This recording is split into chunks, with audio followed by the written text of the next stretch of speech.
स्वागत है दोस्तों आपका अपने तरफ बोलो हो गया में। आज हम लोग देखेंगे दरोगा का जो तीसरा चौथा पार्ट है ये, ठीक है, जो कि पूछा हुआ है 29/8/2021 में। ठीक है, पहला क्वेश्चन क्या है, लोकसभा अध्यक्ष अपना त्याग पत्र किसे सौंपता है।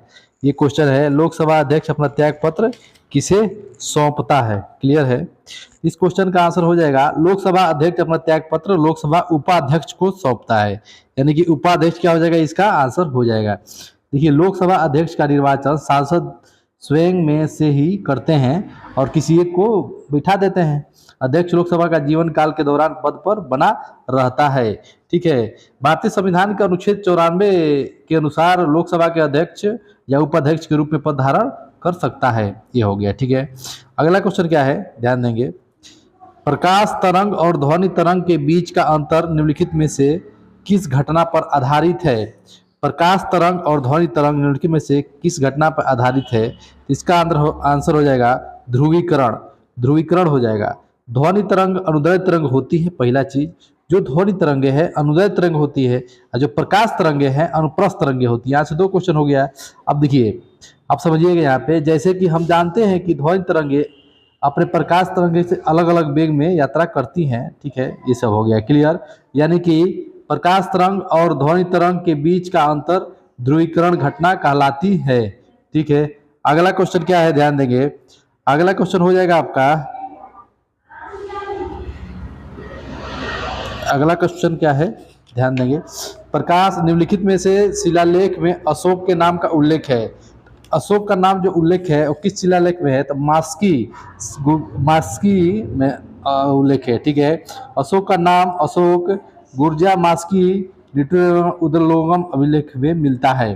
तो मास्की ध्यान रखिएगा, गुर्जरा और निट्रू भी ध्यान रखेंगे। ठीक है, अगला क्वेश्चन क्या है, अगला क्वेश्चन जो दिया हुआ है वो है, चलती कार में अचानक ब्रेक लगने पर यात्री आगे की ओर झुकना निम्नलिखित में से किसके उदाहरण है।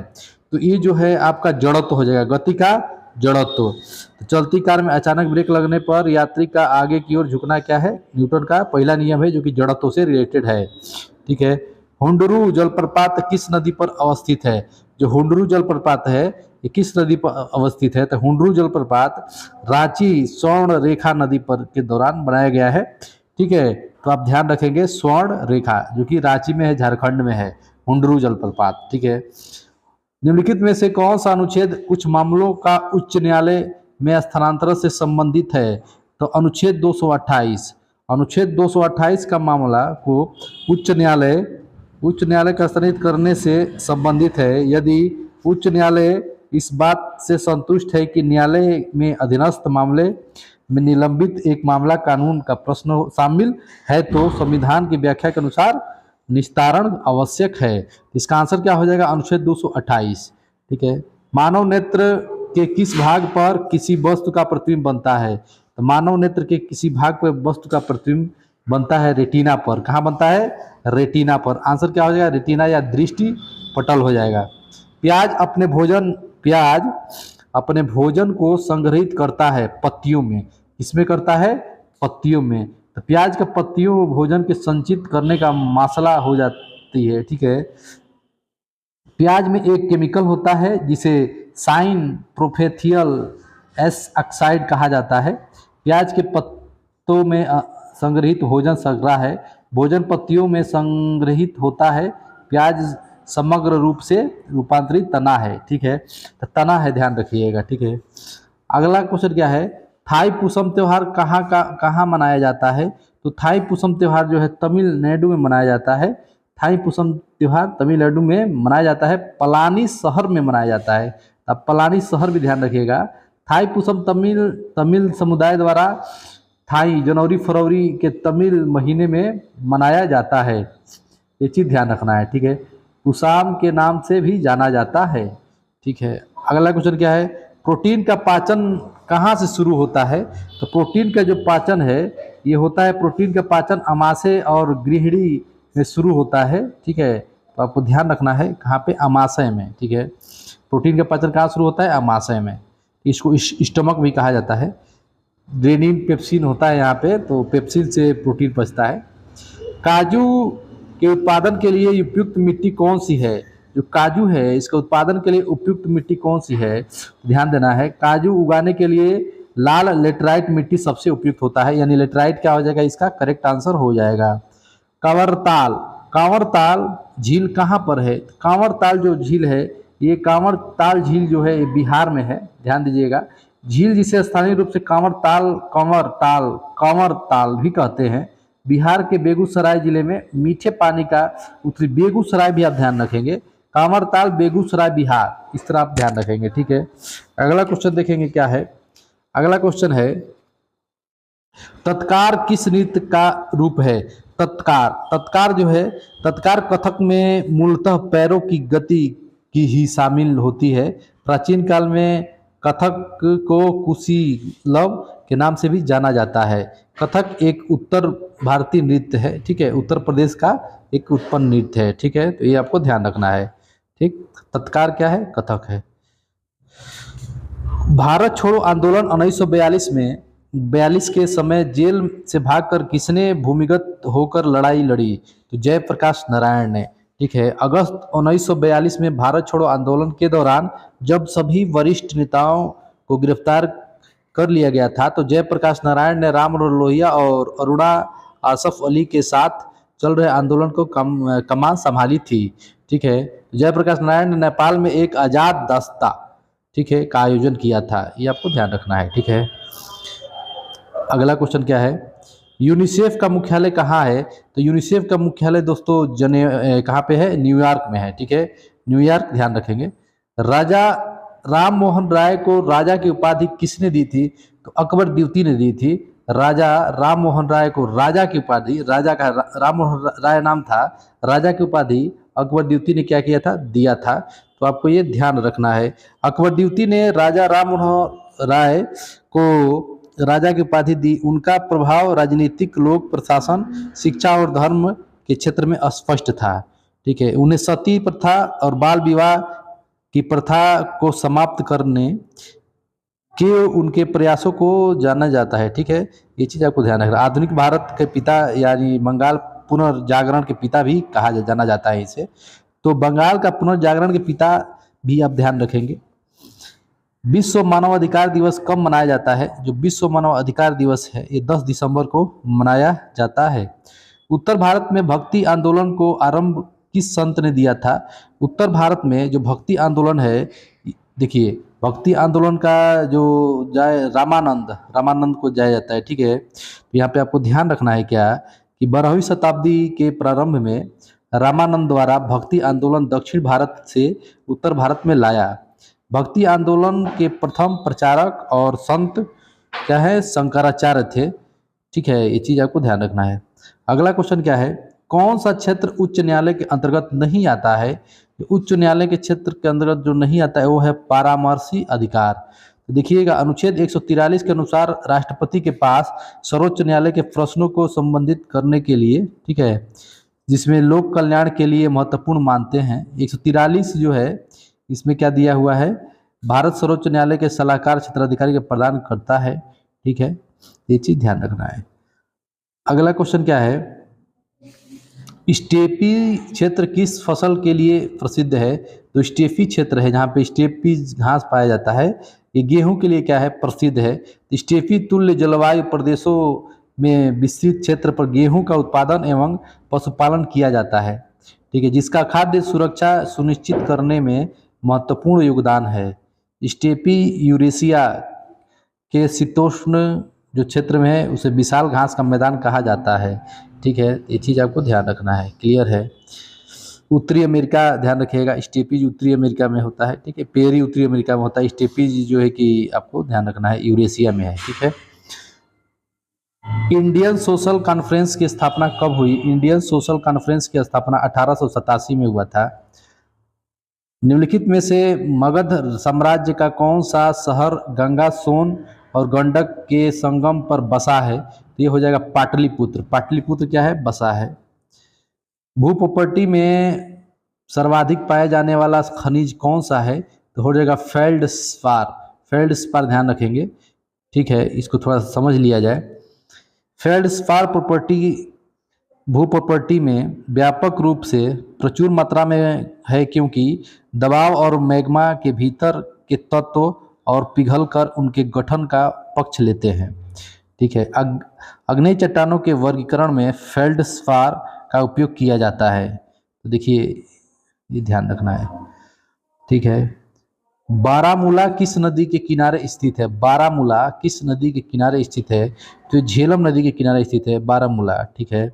इसे स्थानीय रूप से नदी के संस्कृत नाम से अनुसरण के कश्मीरी में व्यस्त नदी कहा जाता है। भारत में जम्मू कश्मीर राज्य के बारामूला जिले में एक शहर नगर पालिका है। ठीक है। ये चीज़ आपको ध्यान रखना, बारामूला किस नदी के नाम से जाना जाता है? झेलम नदी के नाम से। जंग का रासायनिक नाम क्या है? तो जंग का जो रासायनिक नाम है Fe2O3H2O रासायनिक नाम है। ठीक है। इसका जो रासायनिक नाम है फेरिक ऑक्साइड। तो फेरिक ऑक्साइड आपको क्या करना है, ध्यान देना है। फेरिक ऑक्साइड क्या होता है? जंग का रासायनिक नाम होता है। ठीक है। अगला क्वेश्चन क्या है? ऑटोमोबाइल से निकलने वाली निम्न में से कौन सी गैस सर्वाधिक जहरीली है? जो ऑटोमोबाइल से निकलता है कार्बन मोनोऑक्साइड। कार्बन मोनोऑक्साइड जो है सबसे जहरीली गैस है। ठीक है। ऑटोमोबाइल एग्जॉस्ट से निकलती है। शीशा ऑटोमोबाइल से निकलने वाली सबसे खतरनाक धातु है। ठीक है। CO गैस यानी कि कार्बन मोनोऑक्साइड। अगला देखिए, कोरबा कोयला खदान भारत के किस राज्य में स्थित है? तो कोरबा छत्तीसगढ़। कोरबा ध्यान रखिए, छत्तीसगढ़। ठीक है। कोरबा छत्तीसगढ़। हसदेव नदी के पास कोरबा जिले में स्थित है। हसदेव नदी भी आपको ध्यान रखना पड़ेगा, हसदेव नदी। ठीक है। अगला क्वेश्चन क्या है? निम्नलिखित में से कौन गैर नवीनीकरण पुनः चक्रण स्रोत है? तो ये हो जाएगा लोहा। लोहा को गलाइए फिर बनाइए, फिर गलाइए फिर बनाइए, तो ये आप कह सकते हैं लोहा। ठीक है। बेकिंग सोडा का रासायनिक नाम क्या होता है? खाने वाला सोडा इसको बोला जाता है। NaHCO3 ही है। ठीक है। NaHCO3 सोडियम बाइकार्बोनेट इसको कहा जाता है। ठीक है। ये मीठा सोडा और खाने वाला सोडा भी कहा जाता है। देखते हैं, छोला वाला पड़ता है तो उसमें डाला जाता है, वाइट वाइट होता है। ठीक है। बेकिंग सोडा में टार्ट्रिक अम्ल पाया जाता है। अम्ल भी ध्यान रखिएगा, बेकिंग सोडा में कौन सा अम्ल पाया जाता है? तो टार्ट्रिक अम्ल पाया जाता है। इसका उपयोग एंटासिड में भी किया जाता है। मान लीजिए कोई च्यूटी काट लिए, दर्द कर रहा है, उसमें लगा दीजिए, ठीक हो जाएगा, आराम हो जाएगा। ठीक है। एंटासिड का भी काम करता है। निम्नलिखित में से कौन नदी द्वारा बनाई गई एक निक्षेपी भू आकृति है? तो देखिए, नदी द्वारा बनाई गई निक्षेपी भू आकृति जलोढ़ पंख है। क्या है? जलोढ़ पंख। पर्वतीय ढाल के नीचे उतरती हुई नदी जब गिरिपद के समीप समतल मैदान में प्रवेश करती है, तब उसके वेग में अचानक कमी आ जाती है। ठीक है। तो जलोढ़ पंख कहा जाता है। जलोढ़ पंख में अर्धवृत्ताकार बन जाता है। ये चीज़ आपको ध्यान देना है। अगला क्वेश्चन क्या है? कोरापुट निम्नलिखित में से किसके लिए प्रसिद्ध है? कोरापुट हो जाएगा आपका, जो कि खनिज भंडार के लिए, बॉक्साइट के लिए क्या है? प्रसिद्ध है। बॉक्साइट ध्यान रखेंगे। अगला क्वेश्चन क्या है? पश्चिम विक्षोभ भारत में प्रवेश करने से पहले किस समुद्र से नमी प्राप्त करता है? पश्चिम विक्षोभ जो है, ये जो है किस नदी से प्राप्त करता है? तो आपको ध्यान देना, पश्चिम विक्षोभ या वेस्टर्न डिस्टर्बेंस भूमध्य सागरीय क्षेत्र से उत्पन्न होने वाली एक तूफान है, जो भारतीय उपमहाद्वीप में उत्तर पश्चिम भागों में अचानक सर्दियों में बारिश लाता है। ठीक है। तो आपको ध्यान रखना है, भूमध्य सागर। ठीक है। अगला क्वेश्चन देखिए क्या है? सादीकपुर सिनौली निम्नलिखित में से कहाँ है? उत्तर प्रदेश में है। ठीक है। सादिकपुर सिनौली भारत के उत्तर प्रदेश राज्य में बागपत जिले की बड़ौद तहसील में एक पुरातात्विक स्थल है, जहाँ सिंधु घाटी सभ्यता से संबंधित 125 कब्रें पाई गई थी। देखिए, जहाँ कब्र पाया गया, आपको ध्यान रखना, सादिकपुर और सिनौली सादिकपुर, ऐसे आपको याद करना पड़ेगा। ठीक है। अगला क्वेश्चन क्या है? ईस्ट का उपयोग सबसे ज़्यादा किस में किया जाता है? तो ईस्ट का उपयोग सबसे ज़्यादा इथाइल एल्कोहल में किया जाता है। ईस्ट का सबसे ज़्यादा उपयोग इथाइल एल्कोहल में होता है। ईस्ट यानी विटामिन डी का महत्वपूर्ण स्रोत होता है। ठीक है। विटामिन डी का महत्वपूर्ण स्रोत ईस्ट होता है। जठर रस का पीएच मान क्या होता है? तो जो जठर रस है उसका पीएच मान होता है 1.5 होता है। विकल्प अनुसार जो है कि 2 हो जाएगा। ठीक है। 1.5 मतलब 2 कर सकते हैं। जठर रस का 1.5 1.6 होता है, लगभग 2 कर सकते हैं। सफ़ेद फास्फोरस का आकार होता है चतुष्फलकी होता है। जो सफ़ेद फास्फोरस है उसका आकार कैसा होता है? चतुष्फलकी होता है। ठीक है। चावल की खेती के लिए उपयुक्त जलवायु कौन सी है? उष्णकटिबंधीय है। चावल की खेती के लिए उपयुक्त जलवायु क्या है? उष्णकटिबंधीय है। निम्नलिखित में से सबसे पहली एंटीबायोटिक दवा कौन सी है? एंटीबायोटिक दवा कौन सी है? तो सल्फा ड्रग्स। जो एंटीबायोटिक दवा है वो कौन सी है? सल्फा ड्रग्स है। तो आपको ध्यान रखना है। ठीक है। सल्फा प्रतिजैविक का 1930 में दशक में पहली बार इस्तेमाल किया गया था। क्लियर है। सल्फा दवाइयाँ डायहाइड्रोपेटेट सिंथेज नामक विशिष्ट एंजाइम का बाध कर किया गया था। तो ये चीज़ है सल्फा ड्रग्स, ध्यान रखिएगा। निम्नलिखित में से कौन सबसे अधिक प्रत्यस्ता लचीला इलास्टिक है? तो स्टील है। क्या है वो? स्टील है। तो आपको ध्यान देना है स्टील। क्लियर है। स्टील सबसे अधिक प्रत्यस्ता लचीला है। किस कंपनी द्वारा रेलवे की शुरुआत पहली बार की गई थी? Great Indian peninsula railway. ठीक है। तो यानी कि वर्ष 1845 ईस्वी में कलकत्ता में great Indian peninsula railway company की स्थापना हुई। इस कंपनी ने 1850 ईस्वी में मुंबई से ठाणे लाइन बिछाई थी 16 अप्रैल 1853 में। ध्यान रखिएगा। पहली बार ट्रेन यात्रा बोरी बंदर से ठाणे के बीच 34 किलोमीटर की दूरी चली गई थी। आपको ये भी याद रखना है, 34 किलोमीटर। सरकार के वित्तीय खर्च पर अंतिम टिप्पणी कौन करता है? तो जो वित्तीय खर्च है उस पर अंतिम टिप्पणी कौन करता है? देखिए अनुच्छेद 112 भारतीय संविधान के अनुच्छेद 112 में भारत के केंद्रीय बजट को वार्षिक वित्तीय विवरण के रूप में निर्दिष्ट किया गया है। ठीक है। ये चीज़ है। अगला क्वेश्चन देखिए, तो कौन अंतिम विवरण देता है दोस्तों? तो ये हो जाएगा आपका, इसका आंसर हो जाएगा वित्त मंत्रालय। क्या हो जाएगा? वित्त मंत्रालय। राष्ट्रपति, तो राष्ट्रपति हो जाएगा। ठीक है। महालेखा परीक्षक राष्ट्रपति। क्लियर है।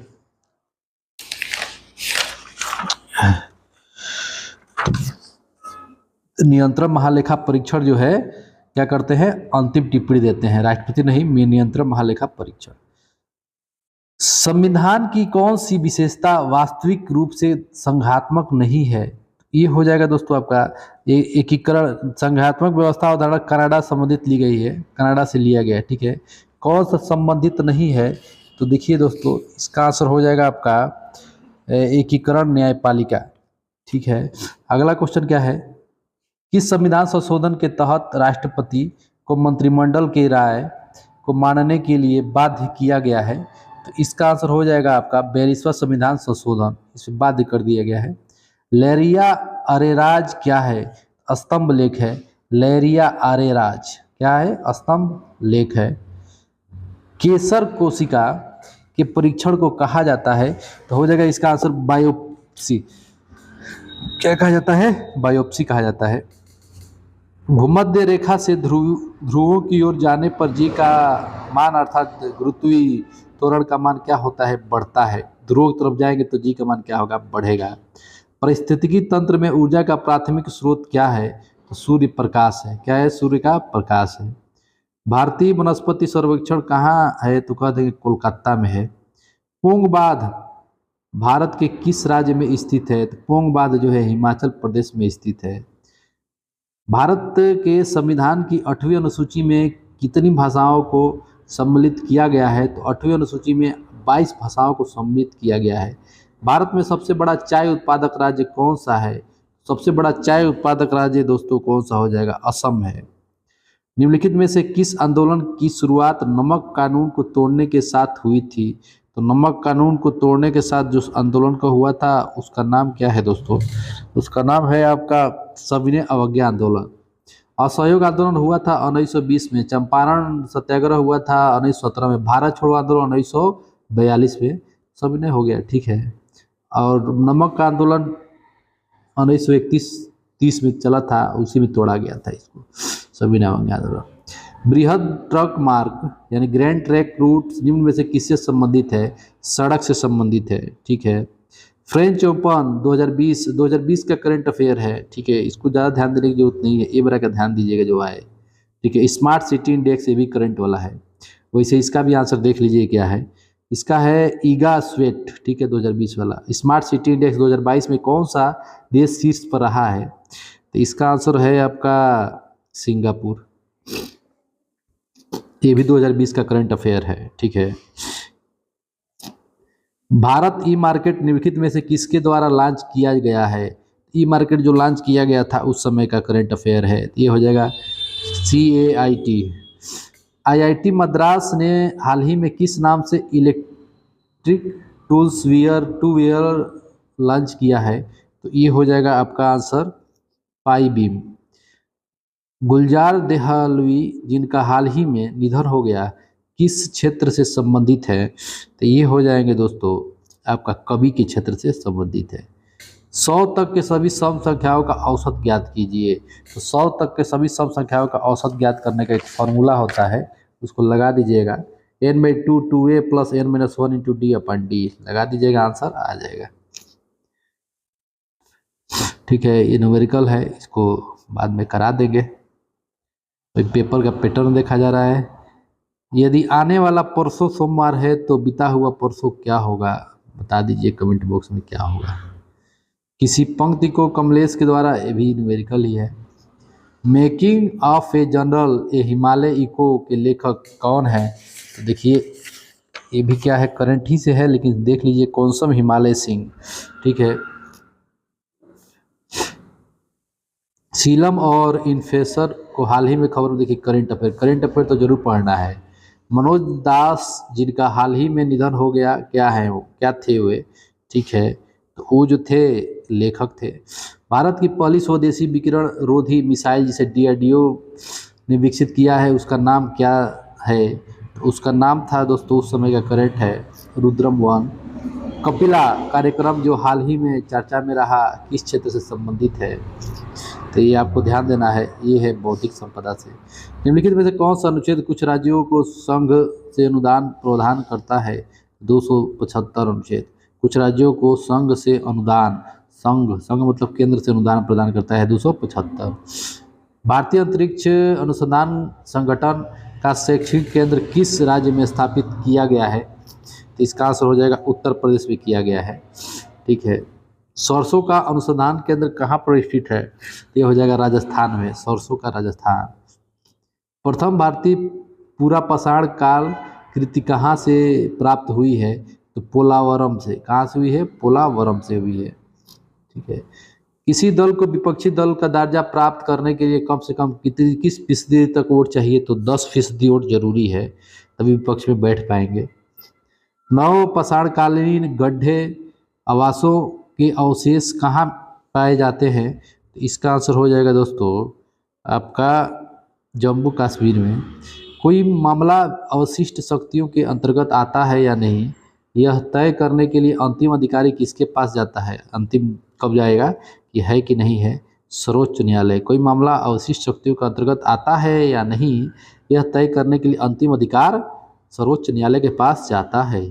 लोक लेखा समिति में लोकसभा के कितने सदस्य होते हैं?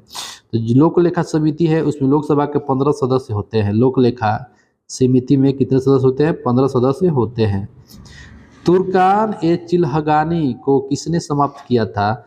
बलबन ने समाप्त कर दिया था। राज्यपाल के संबंध में निम्नलिखित में से कौन सा कथन सत्य नहीं है? तो राज्यपाल के संबंध में निम्नलिखित में से कौन सा कथन सत्य नहीं है? तो मौत की सजा को माफ कर सकते हैं, ये नहीं है, केवल राष्ट्रपति के हाथ में है। वही अनुच्छेद 72।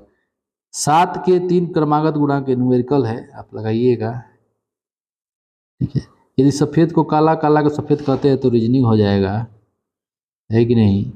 विषम ज्ञात करें तो विषम याद करें, वोल्टमीटर, अमीटर, गोलोमीटर एंड ये हो जाएगा आपका अल्टीमीटर जो है विषम ज्ञात कर, मतलब अलग है। अल्टीमीटर अलग, अमीटर गोलोमीटर और करंट को मापने वाला, वोल्टेज को मापने वाला है। अल्टीमीटर दूसरा चीज़ हो गया, इसलिए अलग है, ठीक है। इसको भी आप देख लीजिएगा। क्लियर है दोस्तों? कैसा लगा वीडियो कमेंट करके ज़रूर बताइएगा, ठीक है। और नए हैं तो चैनल को सब्सक्राइब करिएगा। और दोस्तों इसका प्रत्येक जितना वीडियो है सबको एक में जोड़ कर बता दिया जाएगा कितना क्वेश्चन है, ठीक है।